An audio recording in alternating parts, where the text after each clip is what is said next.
Panvision TV presents. মৃত্যুর পরেও সওয়াব পাওয়া যায় এমন কিছু আমল সম্পর্কে জানতে চাই। হ্যাঁ, মৃত্যুর পরেও সওয়াব পাওয়া যায়। রাসূল সাল্লাল্লাহু আলাইহি ওয়াসাল্লাম সুস্পষ্টভাবে তিনটি আমলের কথা বলেছেন। একটি হচ্ছে সাদাকা জারিয়া। তিনি হাদিসের শুরুতেই বলেছেন, ইজা মাতাল ইনসানু ইনকাতা আনহু আমালুহু, মরে গেল তার আমল বিচ্ছিন্ন হয়ে গেল, মানে তার আর আমল প্র্যাকটিস করার কোনো সুযোগ নেই। তবে সে দুনিয়াতে যে কাজগুলি করেছে, তিনটা কাজের সওয়াব সে পেতে থাকে, পাইপলাইনটা জারি থাকে তিনটা উৎস থেকে। সাদাকা জারিয়া, প্রবাহমান সাদাকা। এই সাদাকা জারিয়া বলতে কি বোঝায়, এটা একটু বোঝা দরকার। অনেকে সাদাকা জারিয়াকে খুব ন্যারো অর্থে ব্যবহার করে, যে মসজিদ, মাদ্রাসা ইত্যাদি। কেন হাসপাতাল সাদাকা জারি হতে পারে না? দুর্গম এলাকায় একটা রাস্তা করে দেওয়া হলো, এটা কি সাদাকা জারিয়া হতে পারে না? দুর্গম এলাকায় দীর্ঘ পথ, কোনো পানির ব্যবস্থা নেই, একটা পানির ব্যবস্থা করে দিল, এটা সাদাকা জারি হতে পারে না? জি, তো সাদাকা জারিয়ার এটাকে আমরা যাত্রী ছাউনি বানিয়ে, যাত্রী ছাউনি আমরা একটু ব্যাপক করি না? জি, এখন মসজিদের বারান্দা বানিয়ে দেওয়া সাদাকা জারিয়া ধরা হয়, কিন্তু যাত্রীরা হঠাৎ করে বৃষ্টি আসে, ভিজে। এখন যদি এটা দেখে আরেকজন ভাবলো যে মসজিদ তবু আছে তো, কিন্তু এখানে হঠাৎ করে যাত্রীরা পথচারীরা বৃষ্টিতে ভিজে, আমি একটা ছাউনি করে দিই, এটা সাদাকা জারিয়া হতে পারে না? নিশ্চয়ই হতে পারে। দুই নম্বর হচ্ছে ইলমুন ইয়ান্তাফিউ বিহি, যেই জ্ঞানটা কল্যাণকর। আচ্ছা, সেই কল্যাণকর জ্ঞান, কল্যাণকর এডুকেশন বলতে শুধু মাদ্রাসায় কেন বুঝবো আমি?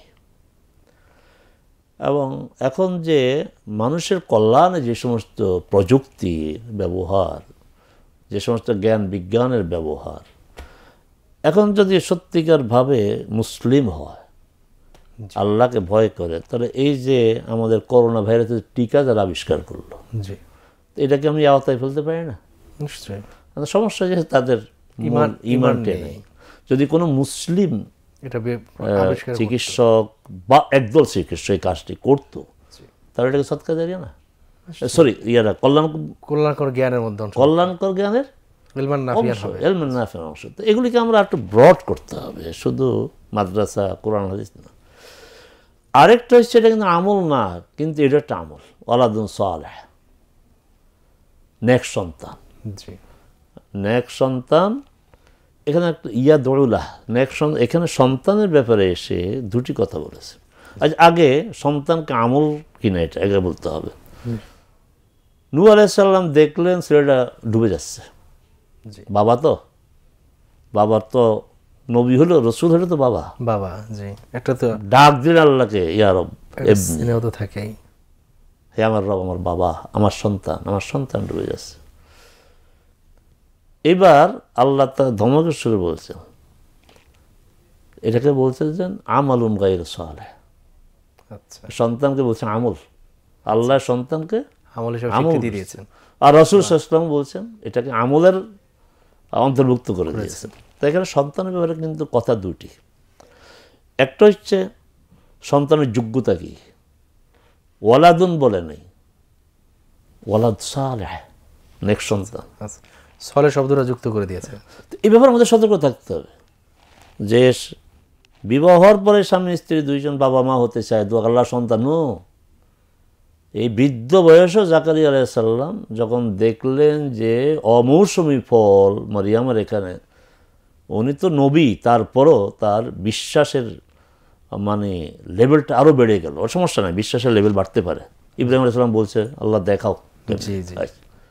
দোয়া করলেন, রব্বি হাবলি মিন লাদুনকা যুররিয়া বলে নাই, হে আমার রব, তোমার পক্ষ থেকে সন্তান দাও, যুররিয়াতান তাইয়্যিবা, শব্দযুক্ত। কারণ সন্তান হবে, সন্ত্রাসী হবে, মাদকাসক্ত হবে, তারপরে আপনার ওই 40 সেকেন্ডে 60টা ভোট দিবে, এই সন্তান দরকারটা কি?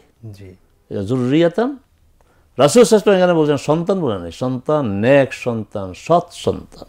জি আবার নেক সন্তান হলে তো চলবে না, ইয়াদউলা, বাবা মার জন্য সে দোয়া করতে হবে, অবশ্য নেক সন্তানও দোয়াই করে। দোয়াই করে। তো এগুলি আপনার চলতে। আর হাদিসে আরও আছে, মসজিদের কথা আছে, পানির উৎসের কথা আছে আছে, কিন্তু ওইগুলি কিন্তু ওই যে সদকা জারিয়ার অন্তর্ভুক্ত অন্তর্ভুক্ত হবে। তো এগুলির সওয়াব সে পেতে থাকবে।